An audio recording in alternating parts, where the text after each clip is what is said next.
Welcome to our channel. Today we how to optimize your housing market research with CoreLogic, detailed guide step by step clearly. Begin by identifying your housing market research goals. Define the specific data points you want to analyze, such as property values, rental rates, or demographic trends. Sign up for a CoreLogic account if you don't already have one. Log into your CoreLogic account and navigate to the main dashboard.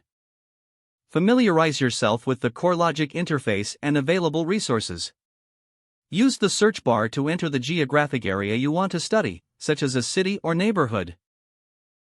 Select the appropriate filters to narrow down your search, including property type, price range, and date range.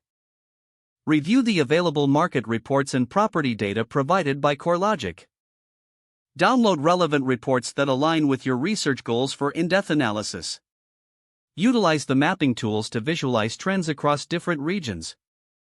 Analyze historical data to observe patterns and fluctuations in the housing market. Compare CoreLogic data with other market sources for a comprehensive understanding. Take notes on key insights and statistics that stand out during your research.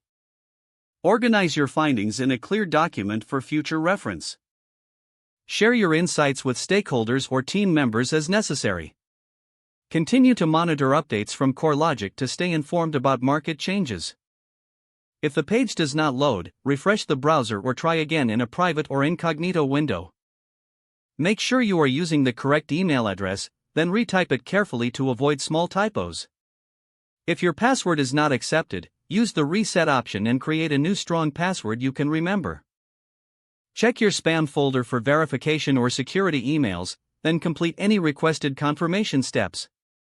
Enable two-factor authentication if available to improve account security and reduce unauthorized access risk. After signing in, review your profile details so your contact information and settings are accurate and current. If you see an error message, note it down and try again after restarting your device and internet connection. Log out when you finish, especially on shared devices, to keep your account and payment information secure. If the page does not load, refresh the browser or try again in a private or incognito window.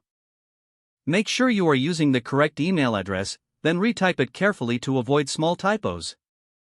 If your password is not accepted, use the reset option and create a new strong password you can remember. Check your spam folder for verification or security emails, then complete any requested confirmation steps. Don't forget to like this video and subscribe to our channel for more step-by-step tech guides.